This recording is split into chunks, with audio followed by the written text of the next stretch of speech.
Hello, loyal comic book readers, and welcome to a new episode of Off the Rack. I am Sal. And I'm Tiffany. Oh boy, have we got a humdinger of an episode for you today. They're all humdingers, but this one is the hummiest dinger of them all. I am so thrilled to be talking about comics with you, my wonderful wife, who can't deny that that is a fact, and you wonderful folks out there who are watching the show. Live, of course, on youtube.com/ComicPop Returns. Make sure to like the video, subscribe to the channel, click the bell for notifications, go into your notification settings, and make sure that you have this channel on so that you know when we're going live, which is typically around 6 p.m. Eastern Standard Time on Mondays. And we're going to be talking about comic books. We're going to recommend comics that are coming out this week. We're going to pick the book of the week. And before we get into all those comics, we want to mention this show is sponsored by viewers like you. If you're watching the show live, you can sponsor today's show by using the super chats. Ask a question or comment. We'll read it here on the show, and you're like the third member of the show. I should also point out that we were very ahead of ourselves, and we said, hey, we will see you at San Diego, because I don't know if we're going to see you at San Diego. We'll see. We're figuring it out. We're working it out. We're working it out. I should say. We'll see. We have tickets. Those are in our possession. We have tickets. We have passes to go to San Diego. We have plane tickets to fly to San Diego. And as far as I was aware, we had, in the past tense, hotel accommodations. But it's fine. We don't need more. So we're figuring it out. We're going to figure it out. We're going to figure it out. We're going to figure it out. And whatever. We'll see how it goes. Yeah. It's all good. It's all fine. It's fine. No, I mean, either way, we're going to be fine. Yeah. We're going to see Deadpool and Wolverine no matter what. Whether it's in New Jersey or in San Diego. We'll see. Yeah. Right? Yeah. Either way. Mm-hmm. But yes. So before we get into anything else, we need to talk a little bit about the absolute in the room. Batchungus. Absolute Batman. Is that what he's being called? That's what I'm calling him right now. But okay. Because instead of Big Chunk, Batchungus. Yeah, I got it. Anyway, this is Absolute Batman. It's the first look we have of anything that may allude to the conjecture that had been out there on the internet about there being a alternate reality DC Universe initiative that was being built up behind the scenes, behind closed doors, unprivy to the masses out there. There was some rumors and conjecture out there about Scott Snyder being involved, working on this, that, and the other thing, maybe developing some kind of a big, some might call it ultimate initiative for DC. We speculated on ourselves. Well, now we're seeing an ash can for an Absolute Batman comic that will be available at San Diego Comic-Con, if we are to believe our own eyes. Though I find it surprising that this ash can is available to whomever took the photo and leaked it to Bleeding Cool. If you were interested, of course, you can read an article about it all on Bleeding Cool's website. But, there's not much more to that than there is out there already that you might not know. Right. All we did really get a confirmation for is, at the very least, that this cover is by Nick Dragotta. Nick Dragotta, interesting pull for this idea, for this book.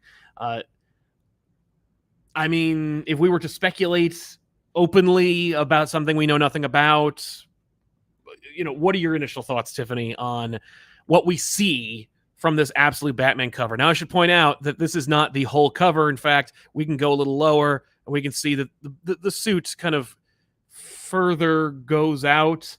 It looks like instead of or in place of a cape, it's more that it's an extension of his arms into these, like, kind of approximation of bat wings in the back. Yeah, there's like something in the back, but they also look like they mirror what's going on in the front, which, I mean, if I were to think about this logically, it looks like it's not unlike the antagonists in Return to Oz, who had those like long extensions and or circus performers who can like walk on stilts. Yeah. Looks like this Batman kind of like walks not unlike a bat, actually. If you actually look at a bat and how it walks around, looks like this Batman does something similar to that. Contributing to the, thank you, they're wheelers. The Return to Oz characters are called wheelers. I guess to indicate, or approximate what it's like to walk around like a bat. Plus, you got those hooks in the end. Maybe you could grab people and pull them into the darkness. Oh, those are hooks. I thought that was like rope, like he was on some sort of dock. But I realize now that those are part of the whole thing. Yeah, they're part of the whole thing. I mean, there's a lot to unpack. This is, So this is a lot of look. what part of the look do you want to unpack literally, first? I can't unpack any of this. Right. What about the logo? What about this? Okay, What about yeah, the logo let's that I chat easily about made in this. Photoshop for this thumbnail? Just because you made it easily doesn't mean it like something can't be good. Right, and I'm that's not the thing. saying it is I good. heard a lot I'm of complaints about the logo, but I have to say I understand it. Thanks to you and your I get it. It's design elements. Like you're like, it's simple. it's simple, clean. it's clean. It's like a lot of designers like don't go maximalist. They want to go minimalist. They want to break it down into its simplest shapes, and that is what they have done 100%. Yeah. Good or bad, I don't know. I think it's just there's just so much new on this page, and sometimes that can equal to immediately to people like bad. Yeah, because it's a lot of it's just so much new. Except, it's so much new on this page. I agree with you. I agree with you wholesale that there's a lot of new, but unfortunately, because comic book and entertainment fans in general can only really and have been trained by the entertainment industry to speak only in metaphor or to refer to other things, all they could think of is Dark Knight Returns. Batman was big in Dark Knight Returns. Yes, the Batman logo was kind of similar to, if not that type of logo. Admittedly, I have always enjoyed that logo. I've enjoyed that, like the shorter ears. Now we have the longer ears here. I'm not gonna lie, it's throwing me off. But that's what I'm saying. There's like a lot of new going on. So I feel like it's almost too much to unpack and try to work from, because it's like I feel like I'm very much out of I don't even know. Yeah. I don't even know. But all right, let's focus on the logo. Let's focus on the logo. The logo. For a hot second. Like I think there's a cleverness to it in the idea that you simplified the bat shape so much. I'm not looking at it on the chest. I feel like on the chest it's actually kind of weird. It is weird because they got three-dimensional elements to the chest. I don't know if it's that or because of the fact that it doesn't say Batman in the middle of it. Like in the logo itself, obviously something is breaking up that shape. Right. That one looks like it's more like a plate, which maybe it's meant to be. Maybe it's meant to stop him from being shot in the chest. I don't know. I mean, there's a lot of stuff in here that you want to keep safe. Yeah. But in the logo of it itself, the font, it's interesting, right? Obviously, let's take the absolute part out of it. I don't know.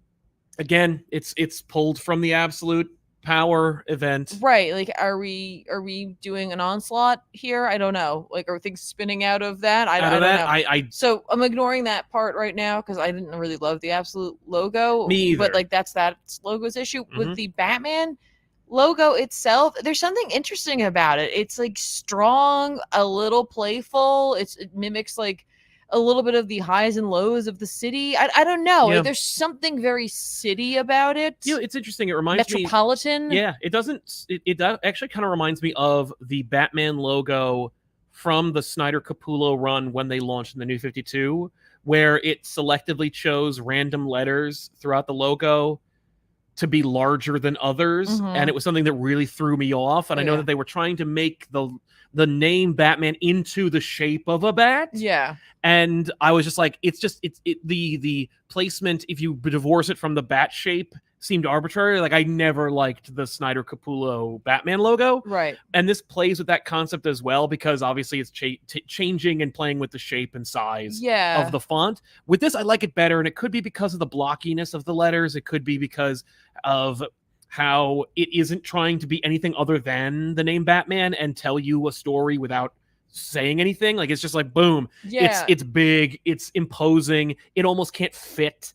It mirrors the design of this new Batman. Yeah, exactly. I can't stop looking at now the fact that the one ear of his cowl makes the other part of the M, and I kind of like it. Right? There's no way that it's going to, but it does look like that, which is fun. It really looks like that. I'm like, ooh. Yeah. But again, we're looking at a photo of it as opposed to seeing it like ourselves in person. Although it could be like the 70s logo where they put Batman's head in the Batman shape. And so, I mean, this is the cover, but maybe they could keep that Batman's head into the logo. Okay. I'll show you what I'm talking about in a minute. Sure. So, all right. So, logo, I'm not hating on it right now. I think probably because it's the number one thing that I can attach myself to that I feel like I've seen before. I'm Absolutely. like, hooray. No, it is not that. It reminds me of that. Yeah, but no. I don't want that. With I don't necessarily want it, but I do kind of love it. Okay. I get it. Yeah. I get it. Ta-da. Ta-da. Okay. It was better than the Marvel Comics M. Yes, thank you. Yes. It crushes that Marvel Comics M. Crushed for real. If you don't know what we're talking about, check out the last episode. Can we Make that go away. Yeah. It looks. Oh no. Yeah, I wanted to look at the rest of the costume. The only thing I think that's, I don't know why the bat wings are like that, right? I'm not saying yay, nay to that. I have to see them in action, obviously. So I'm ignoring that. Here's the number one thing that stands out to me. Go up. Yeah. Go up in the image. Those spikes on the shoulders. For some reason, that's the thing where I'm like, what?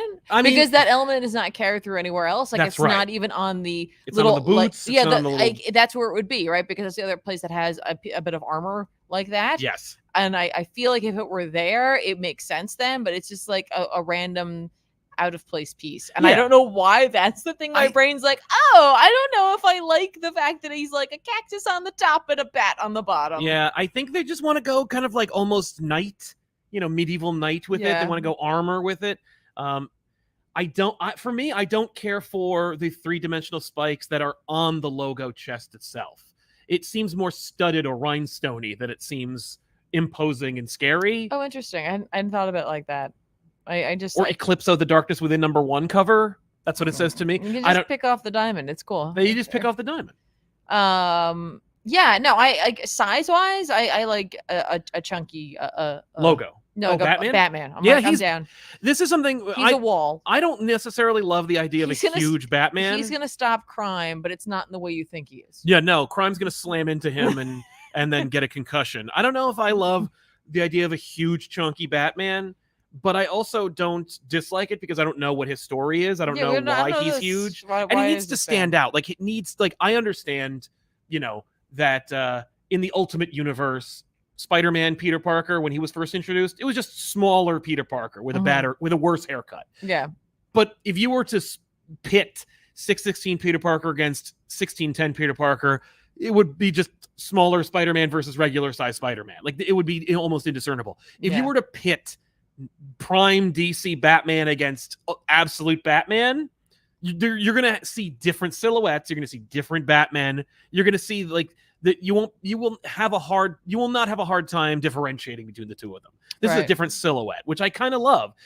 I don't know if I get it with the bat wings, especially the extensions, but I kind of also like the idea of it being scary. Like he just kind of hobbles out of the darkness at you, like, he uses the hooks to like pull you into the darkness. Like he stays in the darkness. The criminals are like illuminated, and then he's like, no, get over here, and then he pulls you in and he hurts you on his chest. Like maybe that's why the chest is studded. Like he hooks you with his wings, and then he pulls you in for a scary bat hug, and you cut yourself on him, or he like runs at you and then he like shoulder checks you and you hurt yourself. I mean, this is a dangerous Batman. Well, I think every Batman's a dangerous Batman. But this one, like, you'll hurt yourself if you like touch you him. clasp his shoulder in a camaraderie fashion. And like honestly, and again, we're looking at an ash can. It's not helping anything. We're looking at it on a slight angle, but like I don't love the size of the head to the rest of the body. I was kind of expecting, for me, like the one thing that is like anchoring this whole thing, this whole like it's a lot of look across the board. Everything's very new. Yes. Is that it's like it is very Dark Knight, but like except for the head. Right. When you wait, hang on. Let me do this really quick. Yeah. Let me have this. When you had it like right here for like a second, the bat part. Yeah. Like the Batman logo part down into here, it looks like a shadow of it almost. Oh yeah. Yeah. But it's absolutely not. It's not. Anyway, yeah. So like the size of the head is a little weird for me because this looks so sleek. This is so sleek looking, right? And like the rest of it's all like chunky. Like that is not who I expected to be attached to this head. No.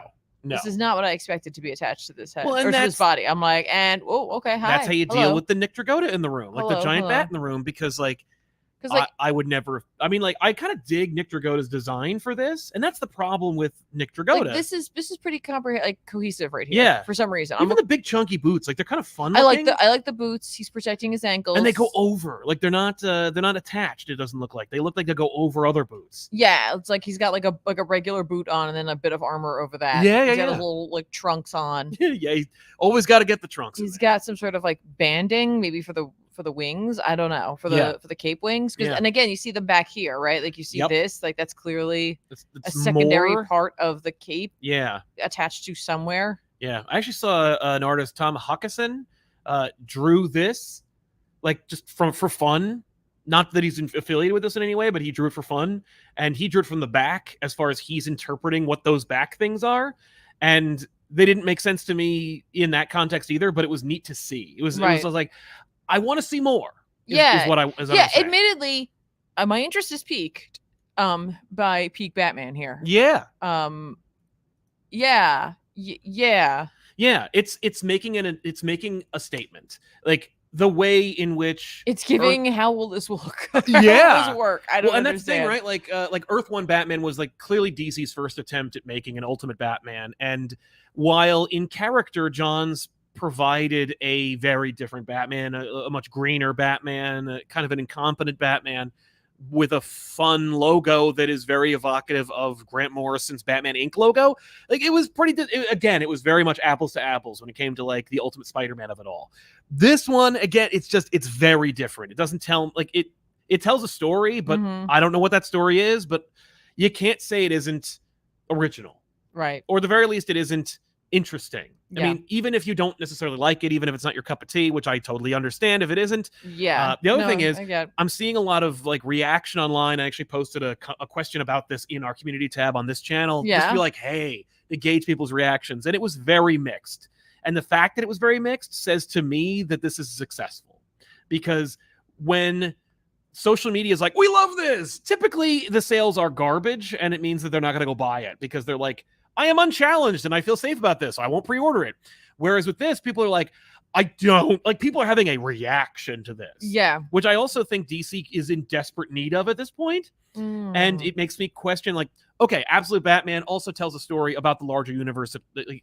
There's going to be an Absolute Superman. There's going to be an Absolute Wonder Woman. There's going to be an Absolute Green Lantern. There's going to be an Absolute Flash. What do they look like? I don't think Absolute means that it's like they're absolute units. Everyone is huge. But I also want to see the universe that birthed this Batman and how it treated Absolute Superman or Absolute Wonder Woman. Like, I want to see those characters now. I want to see this universe. I want to see this crazy-ass Batman interact with a Superman of some type. So that sounds fun. I mean, it makes me... I really want to see this from behind as by the artist. Like that's very much what I want. Is I want to see this costume, what this looks like from the back by the artist. Yeah, for sure. This is daring. It is. I mean, they're putting it out there, and like they're clearly doing it to get that reaction. Yeah, they want the even reaction. As an ash can, like they literally like want you to go like, I have to look inside this for good or for bad. Right, like for good or for bad, I have to see inside. Absolutely. I have to know. No, and it's a good idea to have leaked it if in fact it is an internal leak, because now that's like the way in which the world works. Like Sony deliberately leaks things to get people excited and stuff. I don't know. I think it's smart because it gauges reaction. It gets people hyped up.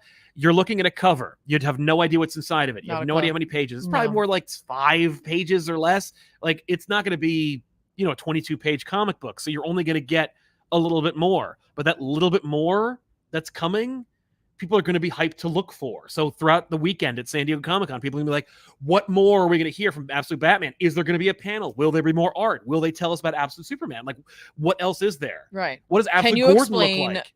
The wings. Yeah, can you explain this crap? I don't know. How does this work? Yeah. But yeah, I feel like I've been very glowing about it, but I should say I would never pick Nick Dragotta for this. I do appreciate his design. I think this cover's great, but once we see his face without the mask, it's going to suck. Sorry.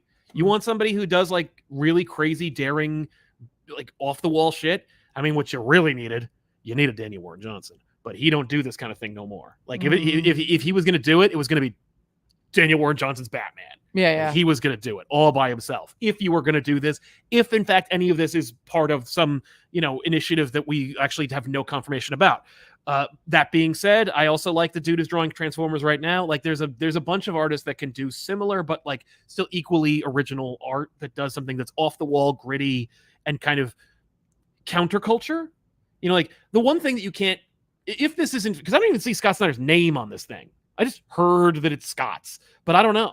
I do know that Nick Dragotta drew this because you can pretty much confirm it. But like with Scott, if Scott's doing Absolute Batman, which is, neither here nor there. Yeah. You can't accuse him of doing the same shit. Like this is not Last Night on Earth. This is not Metal. This is not New 52. This is not any of his Batman. This is not even his Black Lantern death metal Batman on a motorcycle. Like this is a completely different Batman. And I understand, like, would Greg Capullo have done a cool job? Yeah, but I think people would have been like, oh, Greg and Scott, nah. Like this is different. Yeah. Oh, it's different. It's different, and it's giving something interesting. Like at least it's doing something different. And if the folks who made the Batman games were still making them, be like, okay, how are we gonna release this? Like I guess use a Bane model and then go from there. Like build off of it. How will he glide? I don't understand. Yeah. Oh man, somebody in the chat reminded me. I would have loved to have seen Joe Quesada's version of this. Oof. Oh, Joe Quesada version of this is gonna be tight. Joe, if you get wind of this, please draw at least a cover of this. I want to see this Batman through the lens of Joe Quesada. That would be freaking cool. But yeah, so but hey, listen, there's a whole conversation about this in our community tab. But if you want, you can use the comments here. Tell us what you think of the Absolute Unit Batman and whether you're hyped to see more. There he is. For better or worse. It's nuts. I definitely think that he's like I think he's gonna I think he's gonna like hobble out of the darkness and get you. Admittedly, if I saw that, I'd be like, nope. Yeah, he's pants crapping scary Batman. Absolutely defecated myself. Thanks, Batman. Like that's what this feels like. I'm down. Especially because how will he punch people? He'll punch them with those jagged hooks on the ends of them from 8 feet away. That's what he'll do. I mean, obviously it looks like he wraps his hands in those things. I bet he can like let them go and they add to like the cape or something. Maybe it's like a kind of like rigid thing. Okay. So then he can punch you. I mean, do you want him to? Look how yoked he is. He'd cave my head. I mean, I think between him hobbling out of the darkness and punching me in the face, I at that point I'd rather just have him punch me in the face. If I just heard him in the shadows, I'd die. I don't know if he wants you to do that. But yeah, Absolute Batman. This is our first real confirmation of anything coming from DC trying something different. Yeah. So, cool. I'm down. Okay. I need to know more. I'm just, like I said, there's so much going on there. It's like I am being punched in the face by a bat-winged Bruce Wayne. Yes, exactly. I should also remind people that we are sponsored by viewers like you. If you're watching the show live, you can use Super Chats. We mentioned that before, but I should mention it again because we're going to be covering that later. We're going to talk more about that in a little bit and reading your Super Chats, but I want to make sure that we get to everybody. And before we do that, we need to talk about some comic books. We need to actually read or discuss new comic books that came out. Read our comic books right in front of you. Just quietly sit and read. Everybody pull out your Kindle apps or your Marvel Unlimited. Let's read them up, folks. Read them up. I read Birds of Prey number 11 from Kelly Thompson, Robbie Rodriguez, Javier Pina, and of course Gavin Guidry. This is continuing the insane story arc of the Birds of Prey traveling through the dimensions created by one of their own's mind, and now they're in a prehistoric alternate reality where they have to fight dinosaurs, and their outfits have reflected the dinosaur period they're in, and it's super fun. They're just looking for everyone's got to have a savage land. Yeah, exactly. And I think that's fine by me. This is actually that kind of book. And the art across the board, 3 different artists, but they're all doing fantastic work, each individually different and separate from each other, while also doing heavy lifting and providing really fun, awesome action and quiet moments between these characters. You are paying very much for the dinosaurs and Kelly Thompson's character work, and it's all on display here. This is one of the best books coming out from DC. It's just such a fun, really well-executed, well-earned team book. I never really went for the Birds of Prey when they were launched, though I appreciated that they existed. Yeah. This is the first Birds of Prey that I actually might continue to read as a fan. So that issue, I didn't get a chance to read it. I'm sorry, Gavin. That's okay. But I believe there's a special guest character in this issue, right? There is indeed. Constantine shows up. Excuse me, it's Constantine. Well, in these kinds of books, when they're not written by Brits, it's Constantine. When Constantine is teaming up with Zealot, it's Constantine. It's Constantine. Well, he's in it, and he does nothing helpful, and is perfect, and annoys the shit out of Zealot, who then He then leaves. He's like, I'm going to go get somebody else. And Zealot's like, great. And then they can show up for like 2 pages and do nothing. Yeah. And he's fun. He's not, he doesn't overstay his welcome. He doesn't overshadow the book. He appears and it's fun. I don't know if there's ever been a moment that he's really shown up and like overshadowed a book like that. You know what I mean? Like most people are like, oh, right, John. And I'm like, oh, yeah, it's John. Yeah. Yay. He's in it. It's fun. It's cool. I mean, it's definitely a book you need to be reading. Yeah. I agree. I also read Wolverine Deep Cut #1 from Chris Claremont and Edgar Salazar. There's just so much happening on this cover. I love this cover. This is definitively a Wolverine cover. This is what I think of when I think of Wolverine.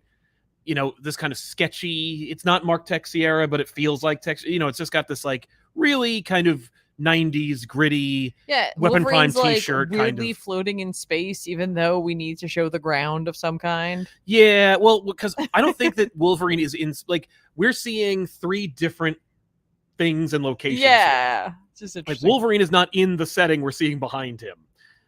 We're going to the setting we're seeing behind him, and Sabertooth is also looming over. If you have been like kind of wondering why they haven't done like a Sabertooth Wolverine fight, like just straight up Sabertooth Wolverine fight for a while, or I still don't have the answer for you, but you can buy this and you'll see Wolverine and Sabertooth fight. And unlike in Sabertooth War, it actually lasts a while. Well, I mean, there were so many saber teeth. Yes, that's true. In this one, it's one. Well, okay, so it's a clone. I'm sorry. The Wolverine Sabertooth fight is a cheat, but it is a pretty gritty and fun and awesome fight. Wolverine's eyes are gouged out. You know, it's gritty and fun and visceral, and you know, Claremont is really full Claremonting it. It's also set in the past. It's a retcon book like Symbiote Spider-Man. But it still works if you're looking for like a classic kind of Wolverine story with a lot of talking and Kitty Pryde as well. And, you know, Sabertooth is an element to it. Obviously he's going to be, but, you know, you get to see Wolverine finally beat Sabertooth like he does in every story. But, you know, there's a good Claremont reason for why he's not doing that. Or why he's not in it, you know, or why they can kill him and then he can keep coming back. It's cool. It's just it's very much a classic old school Wolverine story. I don't know if I want to read any more. Yeah. But I'm not disappointed that I read this. That's funny because I read a different Wolverine book. You did week. Indeed. I read The Life of Wolverine. Yep. By Jim Zub, which was digital first, kind of during when Lives and Deaths of Wolverine was coming out. Yeah. There was this issue. So this is Jim Zub and Ramon F. Box. And listen, folks, if you just wanted like a quick refresher course on some of the history of Wolverine, here it is. What this is? Yeah. If you're like, oh boy, like I need to know more about Seraph or whatever, you're going to be reminded of all these things. Be like, here's what happened with Wolverine. He was here because basically it's Jean being like, I have to tether him. Like she did, but so she's like, I need to like know his history. So she goes through all of his history. Okay. As much as fit in this comic book. Because someone was like, I can't believe they didn't mention this. And I was like, there's only so many pages in this book. Without the book being like $12. Right.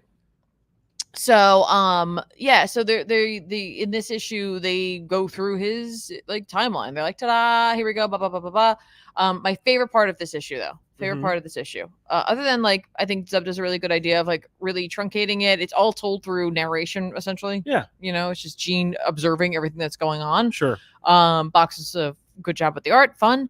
My favorite part of this issue, here it is, everybody. Ta-da. What is this? What are we looking at here? This is in the end of the book. This is my Kindle Library thing. Yeah. Hashtag not sponsored. At the end of this, every page and a bunch of the panels on it, right? You can see like some of the panel work here, right? In the back, there's a note about what is like, why that's important and where you can find the rest of that. Wow. So if there was like something in there that you're like, oh, what's this? Like, I want to know more about Wolverine running into like the Angel of Death. Yeah. I want to know more about that. This is going to tell you where you can find out about that. And I was like, this is one of the best things I have ever seen Marvel do. Yeah. Or at least I've seen Marvel do in the past few years, where it's like encouraging you to learn more about this if you'd like to. It's telling you how you can find it, well, if you can find the back issues for it, because we know they don't always reprint everything. But it gives you a place to start because Wolverine's had such a long storied history, right? Yeah. So it's like, how would I find that out? Well, you can just read here. You just go through here, right? You know, like page 19, panels 1 through 5, Wolverine's time at Weapon X program, including the process that bonded adamantium to a skeleton and an eventual escape, was first seen in Marvel Comics Presents number 73 through 84 in 1991. I'm like, yeah. That's and really you can cool. see like on here, it says like, you know, they're like little numbers like 29, 34, right? And then over here, there's like the footnote. Here's 29. It's related to that. You can go find that. Yeah. This blew me away. Yeah. Absolutely blew me away. Well, it's so comprehensive, and it's something, it has a level of, you know, like attention to detail that is often absent. Yeah. Yeah, absolutely. So, I mean, just incredible work by everyone involved here. I was going to pull up the credits page to give a shout out because there's a special thanks section here, and I have a feeling that special thanks section is probably just the people who did this, who made that. So like if that's what the special thanks thing is for here, yeah, huge shout out to Danae Bassett, Cameron Fried, Brian Overton, Chris McCarver, Jacob Rougemont, and Mike O'Sullivan. If you guys are the folks who went and did all of that, thank you. Holy crap, that's a huge undertaking, and I can't overstate how much I loved that so much. I got to the end of the book and I was like, oh, why is this not going to the next, like, because usually if you're reading in Kindle and you get to the end of the book, it'll tell you like, oh, do you want to read more by this artist or whatever. That's another thing today I actually saw. Kindle has started, again, we're not affiliated with them whatsoever. When I opened up one of my comics, it popped up like an about this book. So it gave me like a quick rundown, like the selling thing on it, and showed me other books by that creator. Cool. Which I was like, that's really cool. Yeah. You know, I don't always love to be sold to, but when it comes to comics, that's okay, I guess. Well, it's like, it's such a small insular industry. It's like, hey, listen, I appreciate you making the effort. Right. But I mean, yes, this book was fun, but what like literally made this like a for me, like groundbreaking thing for the week was the fact that they put this in the background. Yeah.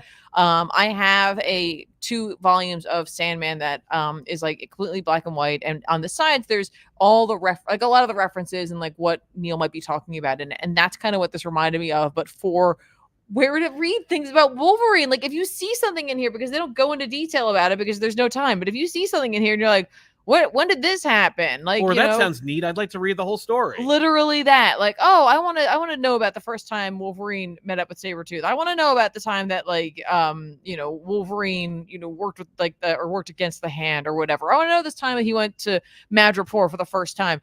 The back is going to tell you how to go find that. And I'm like, yes. And that's something that is distinctly Marvel. Like Marvel we know, like it's in one ongoing timeline. It's probably not going to be interrupted. Like just there it is. So we should be able to source it and refer to it and index it and catalog it and make it available for purchase. And you know, the only thing that's missing, and really it's not something that's feasible, is like, oh, in your Kindle reader, like, can I click on the cover and then it takes me to the book? Like, yeah. But you know, we're so close to that. We're so close to that. Yeah. So please, basically, what I want to say is like, if you like Wolverine or have always wondered like what you might want to read more about Wolverine, maybe pick up this issue to figure out what to grab next, because it could be completely worth it. Yeah. If you don't want to watch some horrible TikTok or boring YouTube video that gives you like what some random person's opinion is about what the definitive or best Wolverine stories are, just grab this comic book, give the industry your money, and then you can just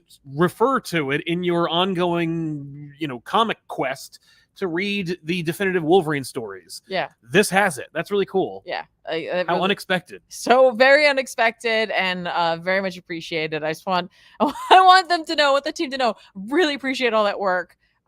Please do more. Thank you so much. Because I was thinking about it. I'm like, could you imagine something like that for Spider-Man? Oh, sure. I could. And I would not expect it, though. Right? Or like lesser known characters like Moon Knight or Doctor Strange. Like just Moon something Knight in the back where it'd be like, all right, cool. I do want to, like, you read, like, you see like one panel. Sometimes one panel's enough. You're like, wait, I want to, wait, what?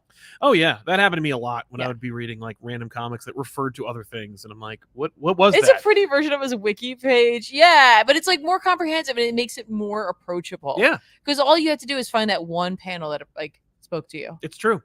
You know, I appreciate you've been talking the whole time, but I think we need to address the Doctor Strange in the room because of the situation that we're in. Yeah, we referred to. Like this seems to be the penultimate issue of this current iteration of Doctor Strange. Yeah.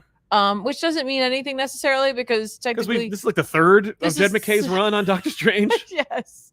Or that maybe they're taking a break from Steven. I am glad that there'll be another issue of this that isn't a freaking tie-in. Because I thought we were gonna really deal with like Victor in this. Yeah. Nah, man. No. So it's just a fight between he and Wong. Like, here's the problem, and it's not even a problem. I have nothing to be upset about from this issue, right? Right. It's just, it's a fun issue. It's a fun issue. But it's just a fight between Wong and Victor in Steven's body, while Bats and the snakes react, work with Baron Mordo. And like Bats calls forth like the dog god and like merges with them into a thing that I wish I had never seen. It's just not for me, folks. I'm sorry. I'm sure a lot of people enjoyed seeing what Bats became. I didn't care for it. It's just a lot, it's just a lot. Yeah. I don't know how I feel about this. Yeah, that seems more like something that the Dean would be into. I hope this doesn't awaken something in me. Oh no. But yeah, and like, and here's the thing, it's entirely cute. What happens at the end? Bats is a good dog and like manages to pull Victor out of him. Great. And then Steven's fine. Oh, okay, good. Like he's not a vampire anymore. Yay, I don't know how that works, but I don't care. Whatever. Magic. Yep. That's how it works. Magic. Yeah, and then Baron Mordo was like, Doctor Strange owes Baron Mordo one, and I'm like, I really know. Yeah. Because Baron Mordo in this is like so standardly villainous, which is like not a problem. He's so himself, where he's just like, I should be happy about this. I should be happy that he's going that Victor's going to kill Wong and do away with his Doctor Strange. That's great, but like no, I should be the one. I'm the one to kill him. And I'm like such a standard villain moment. Yeah, I guess he'll fight Baron Mordo in the last issue of Doctor Strange. So that way it's maybe like all poetic. The cover of the next one is like him without the amulet and the cape, and I'm like, technically he is seemingly giving over the title to Doom. Oh yes, in Bloodhunt. Yeah, I wonder if he'll hang on to it or not. I don't know. Right. I don't know. I'm not like, again, like if this is like the end, like it was a good run. We had a lot of fun with it, and we'll just wait till the next time someone decides that they should have a Doctor Strange book, and it'll be exciting when it shows back up. If it's coming back in some iteration, cool, I'll read that too. But yeah, this issue was fine. It's just like the reminder of it being kind of over in issue 18. I was like, we just spent 2 issues not really doing a Doctor Strange book. At least Doctor Strange is in the other thing pretty heavily, strongly, or like in the actual Bloodhunt event. But I'm like, nah, okay. Yeah, that's fair. This is, of course, written by Jed MacKay with art by Pascal Ferry. Oh, yes, of course. But yeah, all right, that's a shame. But yeah, we'll see what happens. Now you're becoming a true comic book fan, Tiffany, because you're like, well, this is not the first or last time that Doctor Strange is canceled and will have a bold new direction for the character. I mean, legitimately, I've always pitched, and I wish they would do this. They would just do graphic novels for Doc. I feel like Doc had a huge, great run. Now, he's had several really long, very long runs. Yes. Right? But I just feel like today's sensibilities and the people who would be most interested in it probably aren't super interested in picking up month to month. Fair. So I really just feel like he would really like flourish in more of a graphic novel situation. Yeah, that's fair. Well, I read Batman 150 from Chip Zdarsky, Dennis Cowan, and Jorge Jimenez. That was a really welcome and interesting surprise, was to get Cowan in there because it had this very classic old school Batman 90s run. And when I say 90s, I mean like, I don't know, I guess late 90s, like pre-2000s, pre-No Man's Land kind of run. This is essentially don't let the cover fool you or trick you or upset you with it being an absolute power tie-in. It is, but only the last part. The first part is a Batman story and seems to be Chip almost like I'm a little worried. I don't know if Zdarsky is. Every interview and every conversation I've ever had with Chip has been like, I will do Batman for as long as they want me to do Batman. But this feels like a goodbye. Not that it's like, I don't know. It just feels like a goodbye. This is a Batman story where we meet a henchman, like a low-level henchman. It's just like a classic Batman story. This is the kind of Batman that I've been asking for. It's just the only thing that it didn't have was like Gordon. You know, it didn't have Gordon, Alfred, and Tim at the computer. It was just It's just a Batman story. But you know what? It was the kind of thing that makes you feel safe. Where I was like, oh, that's okay. Jim and Tim and Alfred don't need to be in this one because they'll be in the next one. Because this one is just about this henchman that his life sucks and he's a piece of shit. And he's very much a millennial, like an elder millennial Batman henchman. You know, where he's just like, like my ship is coming in, and they're like, you're 48. It ain't coming, you know, or if it is, your ship came already and you should be appreciative of it. And, but he's this low level henchman. He's a piece of shit. He's got a kid. He's got an ex-wife, and he knows who Batman really is. And so he's trying to, it feels like a Batman, the animated series episode. Yeah. What happens when a low level Batman villain henchman knows Batman's secret identity, and how does he leverage it? And so he tries to sell it. First, he talks about it to a bartender. The bartender's like, I know Batman, or at least I've almost been punched by him, and I can tell you, don't mess with it. Like, just don't let anybody know you have it. And another like enterprising young fellow is like, I know exactly what we should do. So he tries to like be his go-between and like facilitate this guy, like his agent, setting up meetings with different villains in Batman's rogues, including Two-Face, a character we haven't seen in a long time, unless you're reading the detective book, in which case he's in that, I guess. But this one, Two-Face is like, I know who Batman is too. So let's I can confirm it with you. But I also don't. Well, let's suppose stand at the same time. Right, 1, 2, 3. But of course, he's Two-Face, so he would have said it at 2. But like he was like, I know Batman. I know who he is, and I know why he's two people. If you take it away from him, he'll just be Batman all the time, and he'll go nuts. And my life will be like, our lives will be over. So I got to kill you now. So like, it's just that kind of story where it's just like this guy is like, oh, what a tangled web I've woven, and but the Cowan art mixed with the Jorge Jimenez art makes it like, I don't know, it's crazy. It's just a crazy looking book that reminds me of an older time. Okay. Anyway, Batman's also there at every location this guy shows up at to kind of like remind him, like, yeah, I'm gonna mess you up. But eventually, Batman recovers this guy and then drops him off in his son's dorm room at Gotham University. And so he and his son have a conversation about like their lives and about like what a loser this guy's been and how like his son still loves him and like worships him. And he's like, how did you get this scholarship? Like, how are you? And he's like, oh, like, Batman, I tried to run in circles like you did, and my life fell apart, and then Batman caught me, and he like listened to me for the first time in my life. Aww. So I just like talked to him about like how I got here and what I was all about, and then Batman just said 2 words to me. He said, "Be better." Get good. Yeah, and then he like set me up with a scholarship from the Wayne Foundation and sent me to school. Like, I've been making my life better, and Batman's like, yeah, I did that. And, you find out Batman did that, like, because he knows that the kid's father knows who he is. And he's like, I'm leveraging you. I made your son's life better. It's not that Machiavellian, but it is. But eventually Batman, like, Bruce Wayne bumps into him as he leaves the university. And he's like, now you got to leave forever, man. Because they're going to kill you. Everyone in Gotham knows that you know who Batman is. So they're going to be coming for you. So I've got a new life for you with a new identity in Metropolis. I'm going to send you there, and you can just disappear. Good luck to you, buddy. Wow, weird. I'm like, what a Batman story. All right. It's so good. And then the other one's a tie-in that is just deepening stuff that happens in Absolute Power.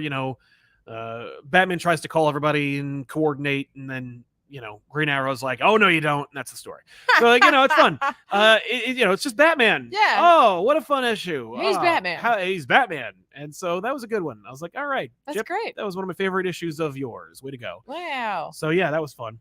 I read Moon Knight, Fist of Khonshu #0. All right. This week by Jed McKay. And also a backup by Joe Kelly. Art by Alessandro Cappuccio and Emilio Laiso. Yeah. Laiso.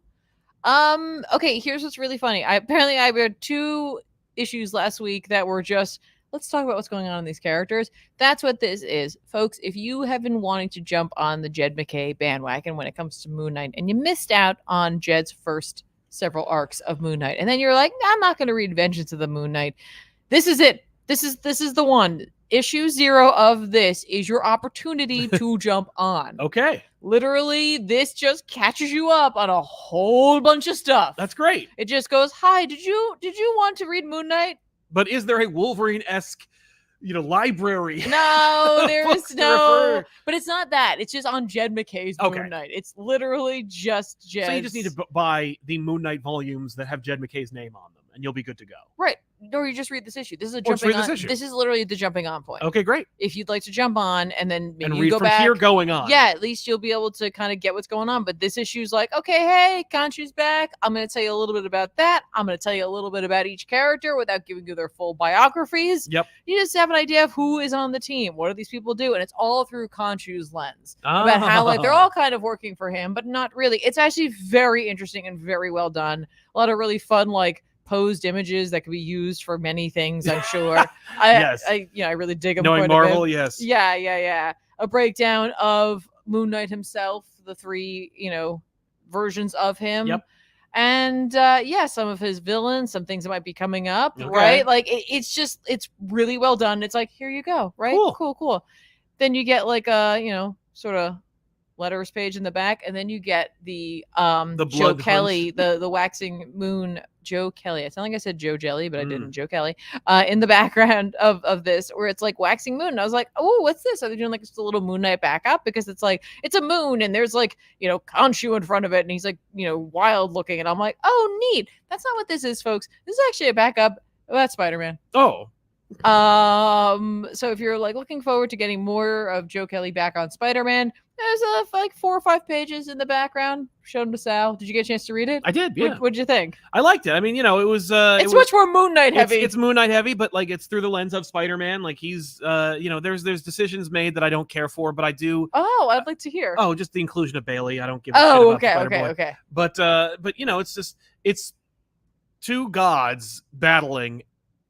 I think during Blood Hunt, or at the very least, it's interesting. I'm not sure when this is happening. It could be happening in a later Moon Knight run, and this is just teasing up, or later Joe Kelly run. Right. It's very interesting. It is interesting. Khonshu just got back. Yeah. He's just back. So I don't know when this might have happened. Khonshu's battling it's Cyttorak. Or Cyttorak. Yes. And so Khonshu versus Cyttorak, and it's causing a blood moon.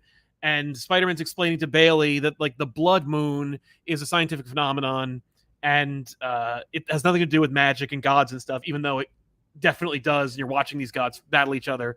And I love that when Bailey is but what if it was? He's like, well, then Doctor Strange would be here. Yeah, well, then Doctor Strange or Clea or Wong or someone. Yep. Then they deal with it. Yep. And then Spider-Man teases a Joe Kelly arc. Marvel has been doing the same. There's a little promo thing that's the 8 deaths of Spider-Man, I think. Yep. So, and they say Spider-Man's really going to die, and I'm like, which time? He's died at least 4 times, but so I don't care. But yeah, the idea of Spider-Man, the 8 deaths of Spider-Man suggests oh, neat, a hook and a concept. Yeah, I don't am interested in Bailey. I don't care about it because it just draws attention away from Peter's journey, which he desperately needs to go on. Peter needs to go on a journey. I don't care about how it is perceived by Bailey, a character that by all rights shouldn't exist. So that draws away from what could be. Mm-hmm. But as far as it is, the art's fun, the voice is right. But Joe Kelly's written a bunch of Spider-Man stories, including Nonstop Spider-Man and Deadpool and Spider-Man, and so he gets the character, he understands Peter, and Kelly obviously has fun with magic and gods and the ethereal. So I'm wondering if that isn't more what he's going on, and that's why Khonshu and Cyttorak are at the beginning of this. Yeah, where it's I'm going to do a magic thing. We're doing Spider-Man. a magic thing. We're going to do a magic. Maybe that's what we're hinting at here, which is I'm on board for that. That would make me want to read. Yeah, obviously. Oh, definitely. I don't think he's trying. I don't think Joe Kelly's attempting to tap into the vast readership that is those who read magic based. Absolutely not. Books. But I also think it just proves, or at least adds credence to my theory, that Marvel essentially used Zeb Wells to learn that it literally doesn't matter who's writing Spider-Man. The book will always be the top seller every month. Yeah. Or every time it comes out, because readers are they have a Pavlovian response to buying Spider-Man for some reason. Yeah. And regardless of how they feel about it. But like, if it doesn't matter what's happening between the pages, then it doesn't matter who we get to write it. And it doesn't matter what the writer does with it as long as they don't get him remarried. So do whatever you want. And so with Joe Kelly, he's like, cool. You mean that like I can have Amazing Spider-Man and just do like the stories that they definitely wouldn't have approved in like 2003? Yeah. Cool. Then I guess I'll do that. And yeah, so yeah. it allows for a lot of freedom and flexibility for Joe Kelly, who is a great writer. And so we'll see how that goes. Yeah, for sure. I'll give it a try. As much as I don't like Zeb Wells' run, I think I genuinely think it's an unreadable run. I haven't really enjoyed a run in a long time for various reasons, but I'm always willing to give one a shot, especially if they've like have a proven track record. Right. I gotta say, I thought it was really smart to do this backup with the moon like that, because I immediately was like, oh, I clearly have to read this. You know what I mean? Like, clearly this is for me to read. I just want to throw out, this artist, Emilio Lysa, I love these textures. I love everything that's going on here. Oh yeah. Look at that. It's cool. Look at how good that looks. Love it. I don't know if Lysa is going to be the regular on Amazing Spider-Man with Joe Kelly, or if this is just kind of like, I don't know. Do this one, but it looks good. It does look good. Yeah, I'm not wild about Spider-Man's face, but like, really, it's just interpretations. Okay. It's okay. I was like, ooh, this is dynamic and fun. It is dynamic and fun. I'm down. Dynamic and fun is what I'm here for. The poses, the designs, it's all good. Yeah, it all works. Good stuff. Yeah. So hopefully it delivers. Yeah, but that was a fun issue too. Like I said, like if you were interested in Jed MacKay's Moon Knight, this is a great opportunity to check out McKay's voice for the book, not the characters, because the characters don't really talk in this. It is very much Khonshu, but you get a feel for who these characters are and the fact that they have some history. Yes. So I feel like, give it a shot, give it a try. If you were on the fence about it, good stuff. I read. Speaking of Spider-Man confusion and weirdness, they greenlit a Spider-Man Reign 2. Spider-Man Reign is one of the most infamous alternate reality Elseworld Spider-Man stories ever made. Yes. Kari Andrews is the creator on the book. Was Kari Andrews the creator on Spider-Man Reign? Yes. Oh. With Brian Reber also assisting. But Kari Andrews' designs and portrayal of the world of Spider-Man Reign are unique and dynamic and interesting, and I do not fault Kari Andrews' desire to swing for the fences, no pun intended, when it comes to designing and establishing an entire alternate reality that is centered around Spider-Man being old and sad. I do find the concept of making a Dark Knight Strikes Again ification of a character derivative and hollow. And I think that when it strayed away from that in the original source material, it succeeded. And when it didn't work very well. With this, I also found myself wondering if they were going to continue doing that, where it's like, well, if Spider-Man Reign is Dark Knight Returns, then it stands to reason Spider-Man Reign 2 should be Dark Knight Strikes Again, which is about like the reestablishing of the Marvel universe. Like, let's see a Spider-Man Reignification of Captain America, Iron Man, the X-Men, the Avengers, like everybody, right? Right. That's not what this is. This is a time travel story. Which is an odd decision, because I think that the time travel is meant to undo some mistakes or some cultural reactions to that story, like the spider ejaculate that was the linchpin to a pivotal moment in the original story. I don't know if they're gonna square that circle, lean into it, make a joke about it. I honestly have no idea. Right. I read this too, by the way. Oh, did you? Yeah. Because I figured you were, and I had read Kari's last book. Yeah. That was not Spider-Man. No, it's true. And as I was reading this, I was like, wait, is this that book that we did where, like, with Mary Jane and why she died and all of that? Yeah. That's exactly. I was like, it was still more like sad. It was It's also weird. Like so this was. Go ahead. I love how this looks. I love looking at this book. The art was awesome. The present day crazy future stuff is so cool and fun, and clearly Kare's just having fun with it. The beard coming out of the Spider-Man mask is just like, that's a joke, but we're having fun with it and we're playing with it. And also Andrews is also like, let's go with let's convey motion. Spider-Man is all about motion, but let's give him like he doesn't have a cape, so let's give him a beard, you know, and then play with it that way. Such a great idea, at the very least, because you'll never see it in any other format. You know, so let's do it now because there's literally no other place for it. Right. But it's more sad. It's more depressing. It invalidates the victory of the previous story. Which is like funny because literally I don't remember anything but that one element from that story.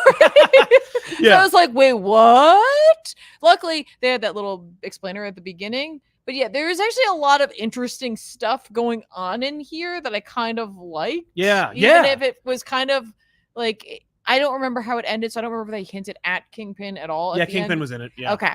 But yeah, there's like a lot of like fun horror elements to this that pulled me right in, folks. Even like, you know, radioactive, aside. There was a lot of really great moments in this, especially with like the wall and the world that they live in. It's got like this futuristic, post-apocalyptic, like dystopian. It's like sort of like we're kind of like Blade Runner, but we're like the worst cyberpunk version of it ever. Yeah, it's a little less dynamic. Like it's not Blade Runner because it's not as fun looking, but it also is a little more like weird, and I kind of dig that. Also, the sequence of getting Peter into the present or into the past. Yes. Like you could feel Andrews' influence where he's like channeling McFarlane and Larson. Mm-hmm. Like there's this image of Spider-Man arriving in the past, and it's like it dove straight out of 1996. I was like, that's amazing. Like it just such a fun, crazy, dynamic image. But similarly, things I enjoyed, or rather things that I found interesting, is Andrews' interpretation of Spider-Man, where Peter Parker he's pathetic, he's terrible, he's a dead man walking, he doesn't want to be here. It's almost like you could tell he volunteered to be put into like a alternate into a virtual reality setting. But that's like it's like Total Recall. Yeah, but like in this world, Spider-Man and Peter Parker are basically two different personalities. And like once Peter Parker puts that mask on, Spider-Man takes over. Right. And that it's something I would not like in Amazing Spider-Man. Okay. It's something I'm totally willing to accept in this alternate reality that doesn't matter. And I think that's crazy and interesting. And it's interesting that it does that to me, who's kind of a purist when it comes to this character. Once he puts that mask on, like he is instinctive and funny, and he's observant. Like the Peter Parker that we see is like kind of out of it. Like he doesn't really have an awareness of his surroundings. He's only aware of like where he comes from, what he's lost, right? Well, he's like, and how badly he wants to get back to. Yeah, like he's simultaneously like he's in the present, but he's living in like a fantasy world that can turn nightmarish at times. Absolutely, because he thinks he deserves it. But Spider-Man is like fully aware of where he is and what he's doing. Or it's like Spider-Man is awakened only when he is Spider-Man. Does Spider-Man is Spider-Man aware of his surroundings? Like when Peter Parker is active, Spider-Man is dormant. So it's like Spider-Man doesn't know it's the future. Yeah. You know, like that's the kind of crazy world we're living in with Spider-Man Reign, which I'm like, that's kind of cool. Like, that's a neat idea. Yes. It's a weird interpretation, but I'm here for it. I also love Black Cat Jr. or whatever you want to call her, little black kitten. But the Carrie Kelly character that they've introduced in this story, I love her. I think she's great. I love that she must be. I mean, we want you to think that she's Felicia's daughter, but like maybe she isn't. I don't know. It could be a fake out. But like the image of the cat and the spider like swinging around the city and her like grabbing him like a rag doll and yes, like, it's just the book is motion in stillness. Like it's a comic book, but we just see all this motion. It's just constant swinging and movement, and I'm like so on I'm so in for it. Yeah, no, initially when I first started, like, obviously, like, the opening of this is like there's a lot of like horrible body stuff concerning Kingpin, and just it's like it's drawn in a way like Kari definitely has that like flair for like I'm just like I can't look away. I have to keep looking at it. But like by the end I was actually pretty invested in the story, especially when there was like this glimmer of like, are you gonna undo? Right. I was like, are you gonna undo Spider-Man Reign? Because that would be great. If you could. Because this doesn't exist in any continuity, correct? No, it's its own thing. So you can do whatever they want. But the other thing is, like, I don't know if I trust this Spider-Man to do that because he's kind of insane. Like, I don't know if I want this Spider-Man swinging around the past. You might make it worse. Wow. Which makes for a really fun time travel story. Right. So yeah, I recommend it. Spider-Man Reign 2. I can't believe it. Yeah. Dug it. It's weird. Yeah, it's very weird. Right? It's gonna be weird. Very weird for sure. Anything else you read? Just the last thing. Oh, Absolute Power number 1. I read Absolute Power number 1 from Mark Waid and Dan Mora. I did. This is the marvelous DC event I've ever read in my life. I was riveted. Yes. Like, I tried to read the 0 issue of this. I ended up running out of time. I just couldn't get into it. You don't need to worry about it. And I was like, oh boy, I don't know how. And like this issue, I was like, I feel like you dropped me into the middle of this event. Yeah. Like this feels like the, oh no, right before they fix everything. Yep. But this is the start of the event. I'm like, well, because it's looking real bad, guys. Because it's building off of like all this stuff that happened for like the past year. And I do know that. Yeah, but I don't even like care. But like, the I don't energy, want to read any of it. Right. The energy is way up there. It's so incredible. Like, yeah, you know, from the yes, is Dan Mora a good reason why the energy is up and why the like level of enthusiasm is high? Sure, but Waid is weaving a story. I mean, like, Waid's written a million stories, written a bunch of events. He's written a couple of events for DC in the past year that haven't exactly been thrillers. Yeah, no, but this is like everything's tight. The writing's tight. The story's tight. The art is tight. It's just I was not expecting to be as into it as I was. Like, first page, I was like, okay, yeah, and then it was over, and I'm like, right, what? Yep. Like, if they can keep this up, yep.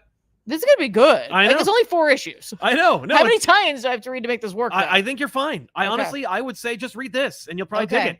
I had such a fun time reading this issue. It's just okay. So like, hang on, I love this comment. This issue gave me anxiety. Totally get that. Yeah, no, definitely, 100%. Yeah, this is a problem. What they have happening here. The heroes are getting their powers stripped, and it actually felt dangerous. It felt like for the heroes. The heroes are actually in danger. Yeah, this is a story where like at the end of the issue, they were like, "Oh, there's no take backsies. If you lost your powers, you'll never get them back." I'm like, obviously you are. Like, yeah. I don't believe that for a second, but I also believe it for this event. Yeah, and I'm like, I think they believe it, and so I'm here for it, and I'm excited, and I'm like, you know, while I was reading, I couldn't help but hear like a lot of complaints. Like, there have been a lot of vociferous complaints lately about Amanda Waller, the villainization of Amanda Waller. How Amanda Waller used to be nuanced and subtle, and clearly on the side of the angels, but like not afraid to get her hands dirty. Yeah, you know, it comes from a place of altruism, or at the very least, a place of duty and honor, and like.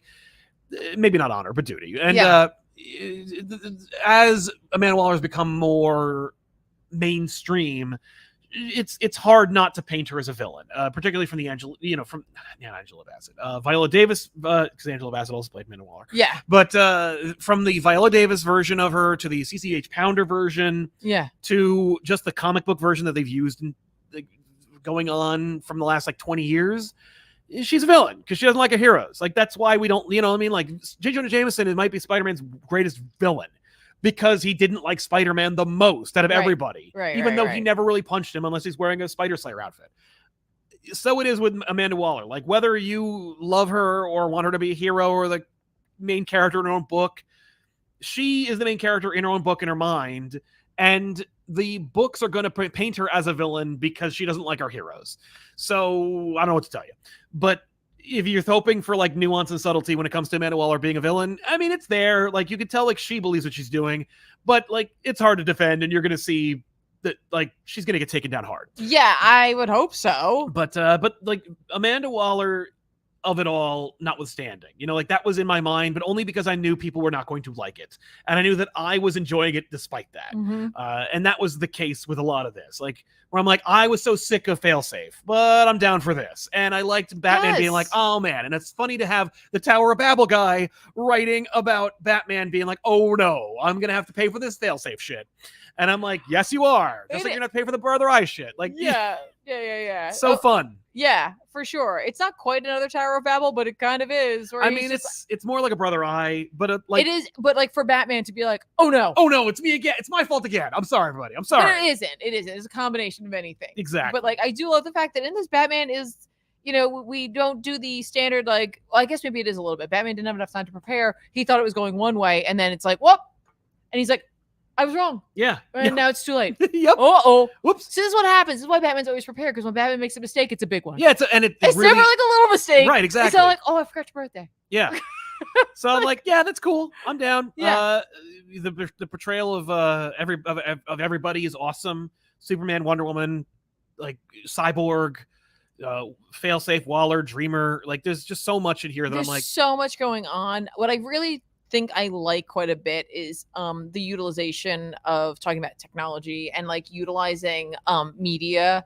You know, I think it's something it's Wade doing what comic book writers to this day still do, but what we saw definitely in a lot of like anything from the 60s, 70s, 80s, even into the 90s, like just taking something that's like happening around you and like put like what would happen if it happened something like that in the superhero universe? Right. What would happen if we like took that to like a dialed up degree, right? Yes. Like, you know, like every time you like see something on TV, you have to think to yourself, oh wait, hang on, like it's, you know, is that what's true? Is this correct? Like, you know, whatever. But like we're taking that and you know, Amanda Waller is taking advantage of that mentality in a way that we don't see, and also hopefully never will. And it's also playing with what Wade is seeing in the space he's working in, where he's like, oh no, like he might be speaking politically, but he's also speaking within the confines of comics and art and expression. Yes, and he's like, yes, the book is, you know, I would say Kingdom Come is a warning about image, or about like the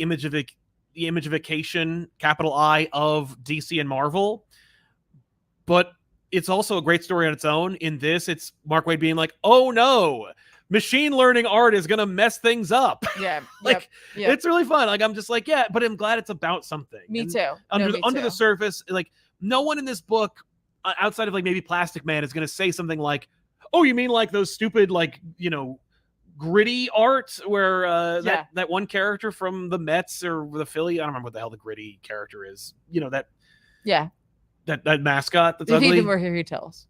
If Ethan were here, he would tell us. Exactly. He would just, but like putting him in The Last Supper was slippery slope, apparently. But like, yeah, it's cool. Despite the fact that the Absolute Power logo is, and typeface is dated and old and weird. And I don't necessarily care for like the weird, like, I appreciate metal because thing around it. I appreciate them giving you like an eye-catching element that goes like, I know that this is like, it was on the Batman book. Yes. That way you knew that was a tie-in. That's you true. knew it. I That's appreciate true. it. Yeah, it was like a little flag, just being like, hey, I'm in, like the Blood Hunt banner. Yeah, they have on the Marvel books. Yes, but yeah, cool. I went into this with literally no expectations, and by the time I was done, I was like, oh. yeah, no, it was fun. And when I say Marvel, I don't mean like Marvel does better events than DC.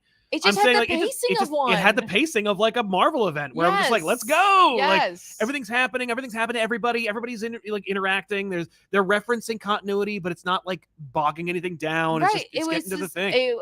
I definitely enjoyed that more than I expected. Again, it's 4 issues, so it feels like I wonder if we're gonna see some compression on this. I don't know. Or it's the fact that it's like it's 4 issues because it's like we can't drag this on. They're like the heroes are in legitimate danger. Yes. We can't drag this on. Exactly. So I'm looking forward to it. No, same. So what is our book of the week? What's the book that stood out the most to us? This is a rough one. I know, it's tough. It's a tough one. This is a tough one. What do you think yours is? I don't know, man. The Batman one was so great. I was so thrilled with how that book gave me everything I wanted. You know, I think Absolute Power was an absolute banger. It completely just knocked it out of the park.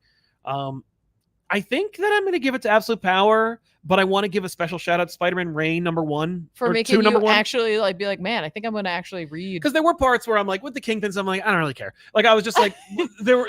No, that was the stuff I was like, duh, I love this. Yeah, it's horrible. I understand.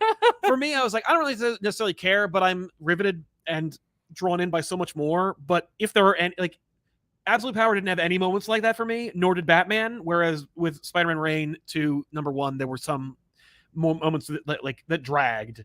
So it is third place in my 3-tier structure. So Absolute Power. So Absolute Power, I think, edges out Batman just a little bit, but Batman is giving me exactly what I want, folks. So, thanks, Chip. I liked everything I read this week. I thought it might actually be Absolute Power, but I think it's actually going to be Wolverine. Oh yeah, Life of Wolverine. Life of Wolverine. Way to go, Jim. Yeah.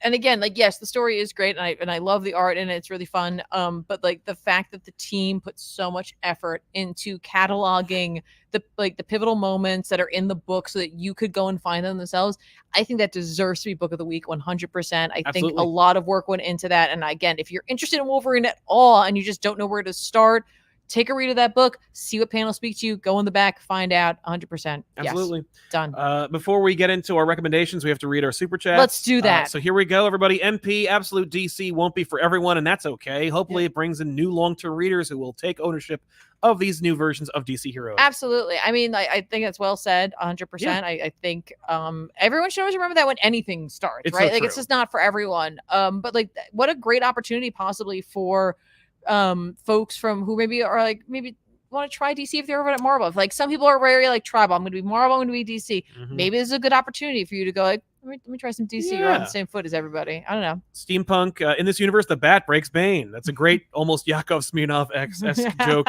Jamzilla, Absolute Batman, more like Absolute Unit. Anyway, love everything you guys do. ComicPop Forever. Thank you very much, Jamzilla. You're very kind. Really appreciate it. Preston Heron, Good, Bad, and Ugly Pitch. Yes. Hulk Pit, Pit Darkness, Hulk Darkness, all drawn by Dale. Doesn't get any better than that. I'll leave that to you.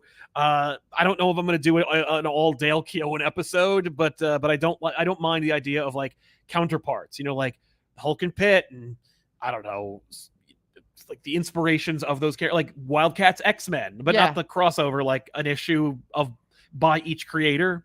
That'd be neat. Cash Money in the Bank, thank you very much for your generosity. The wing cape thing of Batman from Absolute Batman kind of reminds me of Snyder's All-Star Batman, where the Batarang was super long and narrow and more boomerangish. Yes. Taking a thing but making it visually distinct to catch the eye. It's true. Yes. Scott was never afraid to like make something iconic and established his own. So I'm excited to see. I mean, like, we need to see more. Yeah, the wheelies is not that is not anything, but I'm excited to see it. He also goes on to say, logo reminds me of the Batman cartoon where the T hangs over the top of the A in the end. The text inside. I do also like that one as well. Yeah, I can see that. Stupid Sandwich. What if this Absolute Batman book is nothing more pedestrian than Man-Bat undergoing a secondary mutation? I don't think that's what it is. I admire your theory, but I also don't think that's what it is. I would read that though. But yeah. Cat Lawyer, would you prefer Earth One or Just Imagine approach? At this point, I think I'd prefer the Earth One approach. I never really got into Just Imagine. I understand it, but I was never like, oh man, I really need to read this like off the wall version of like the characters I know.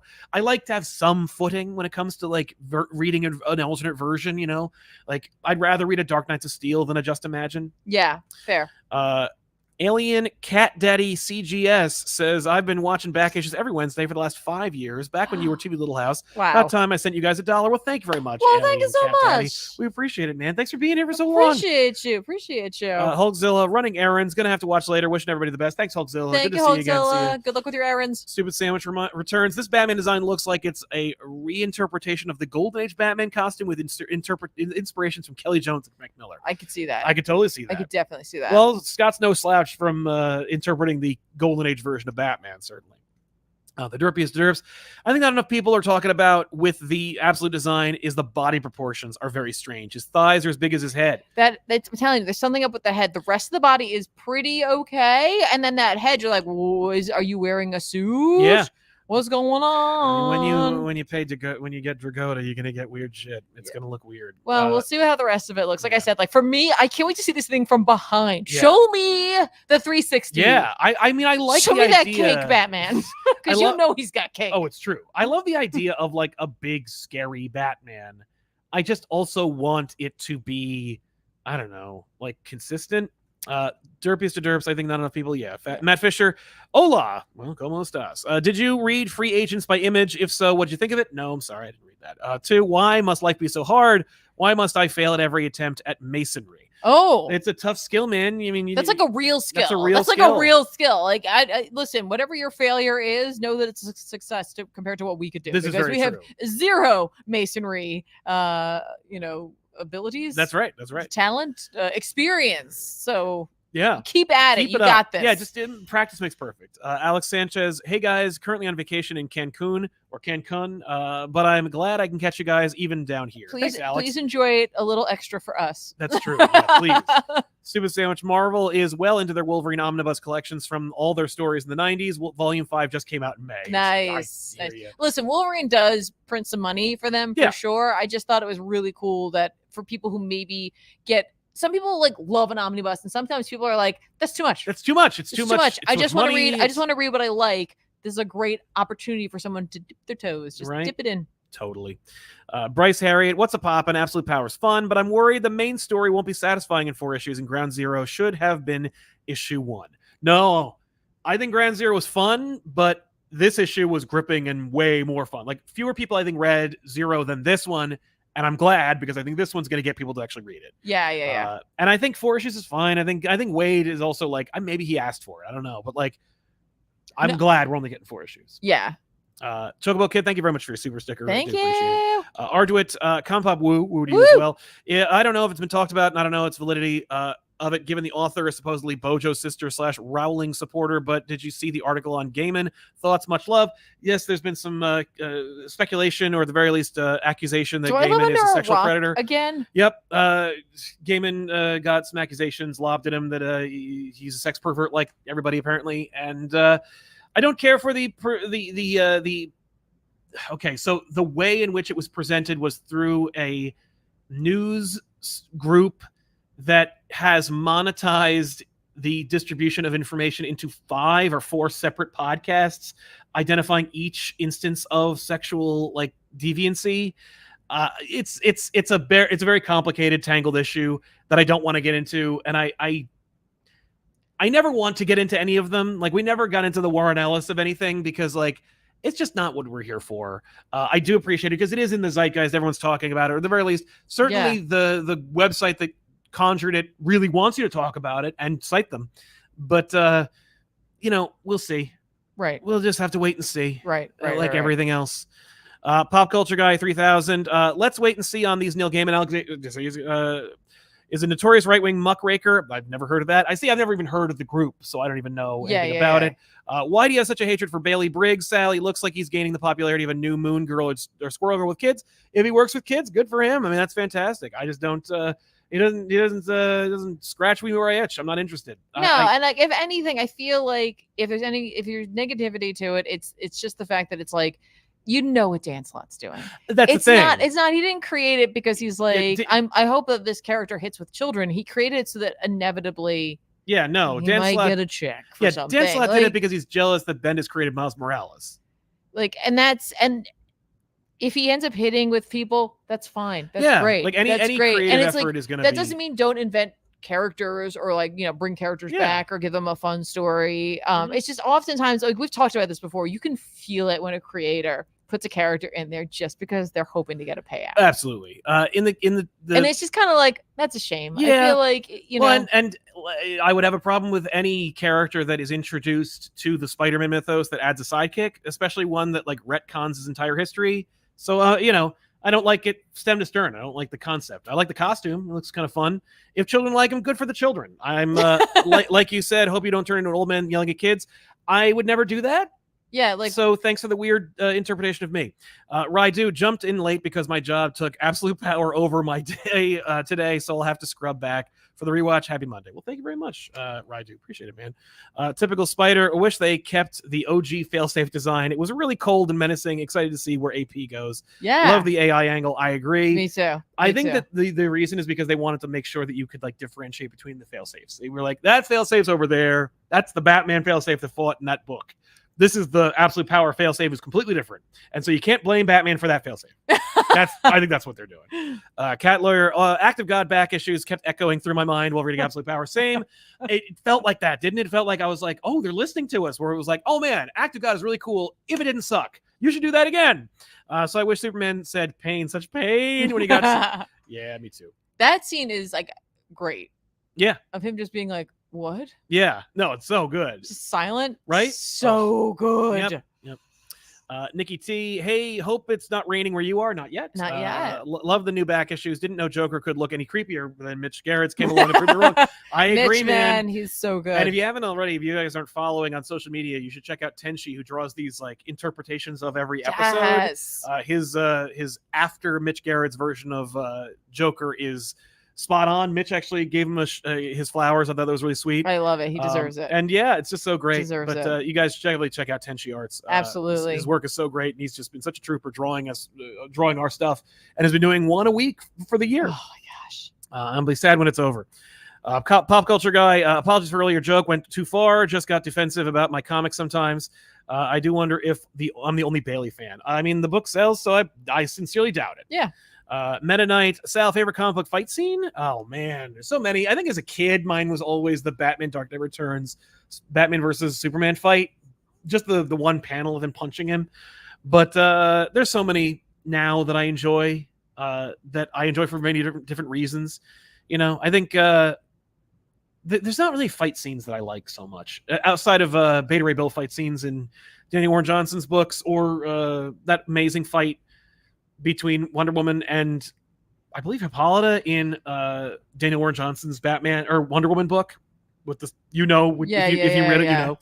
But yeah, that's going. And Tiffany, which character, if you have one, let us know that one. But also, what X-Men character would you have tea with?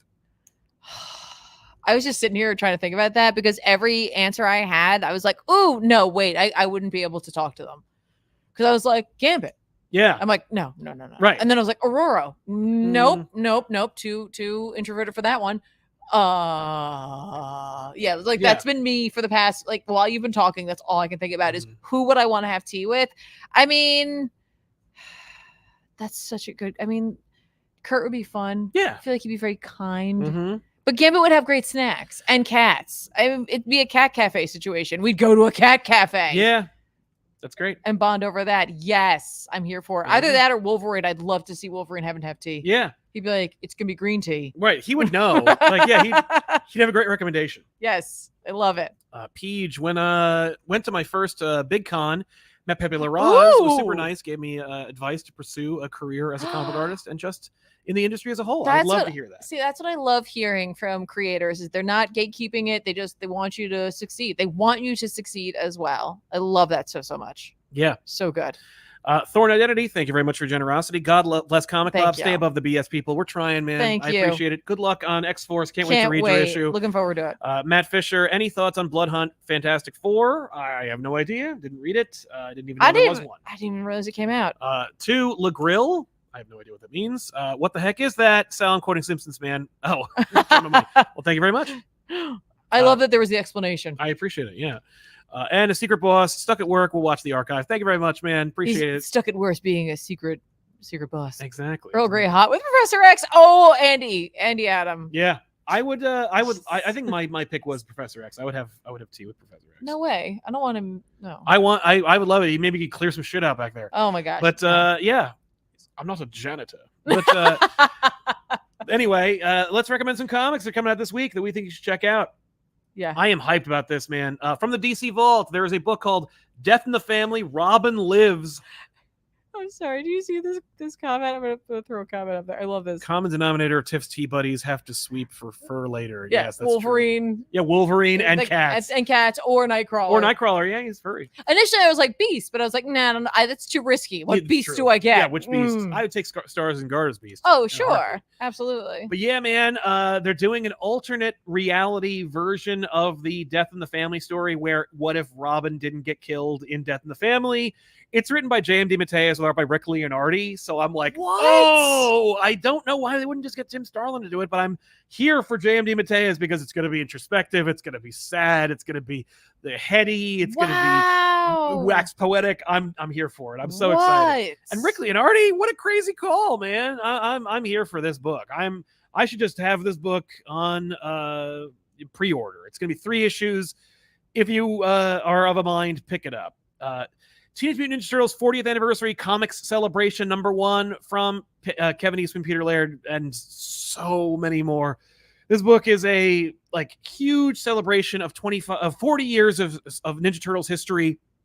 It has Eastman, Laird, the Scorza brothers, Michael Dooney, Vincenzo Federici, so many different versions of the Turtles. It's basically every era of the Turtles represented in this book, and it's worth checking out. 1 issue. It is, I believe, $12, but it's 72 pages. So check this book out. That's huge. The Ultimates #2 is coming out from Dennis Camp and Juan Figuereri. I need to read the first issue. I'm sorry I missed it. I need to read it. I'm a fool. Guess we got to try X-Men #1 from Jed McKay and Ryan Stegman. We're gonna see how this goes. Got to read it. Yeah, people are expecting us to do that. Gotta get. I am willing to give everything a shot. Absolutely. And Batman and Robin #11 from Josh Williamson and Juan Ferreira. Guys, if you haven't already seen the preview art for this book, Josh texted me some more pages. It's nuts. I love it. It's Bane and dinosaurs and Robin. Totally worth reading, guys. It's just craziness. So I will be reading this issue big time. There is still another Gotham by Gaslight. I was not a fan of the first issue, so I didn't want to recommend it necessarily, but I do love the fact that Elseworlds is back. So if you are of a mind, and you have some extra scratch, maybe give it a try. I'm gonna look at it. There you go. At the very least, and see where we go with that. There you go. I forgot Hulk was getting a Blood Hunt this week. There's a lot of Blood Hunt tie-ins this week. Wolverine tie-ins or their little series, like Wolverine has Blood Hunt #3, and then Hulk will have Blood Hunt.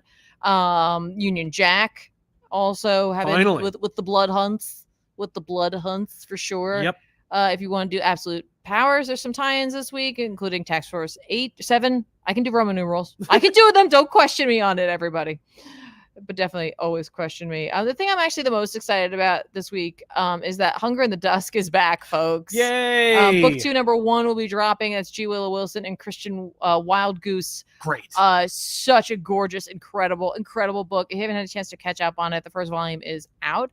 So you could go grab that and catch up on it. But it's hot orcs, it's fantasy, it's like a little bit like World of Warcraft, but nothing like World of Warcraft. You're gonna feel very comfortable in a world that you don't know. If you'd like to know more, Tiffany actually chatted with Gia Willow Wilson at New York Comic Con last year, and that video, like every video, is on this channel. Go check that out. If you just click the video tab, you'll see it pops up because they separated live videos and uploaded videos, so you'll be able to find it easily. Yeah, it'll be there. You'll find it if you want to check that out for sure. Exactly. But yeah, that's the #1 thing I'm the most thrilled about, because recently I was like, when is that coming back? I know, yeah. And the universe was like, just wait a week, just relax. Yeah. And I was like, oh, okay, I'm sorry. All right. Well, fine. If I have to.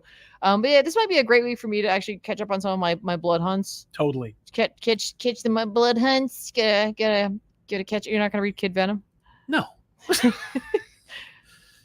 Oh man, Chip Zdarsky's got another comic coming out too, called The Domain. The Domain. I haven't heard anything about it, and I'm like, I at least read his Substack. I don't pay for it, but yeah, that's neat. I'll give it a look. Yeah, right. All right. I just wanted to see who's doing this. I don't know. Yeah, don't know who that is. All right, cool. So yeah, there's a lot of fun stuff coming up. But like I said, for me, #1 thing, give me my Hunger in the Dusk. I need it. Yes, it's like one of my favorite IDW books. It's true. It's so good. Matt Fisher, spoiler, now that LOSH is back.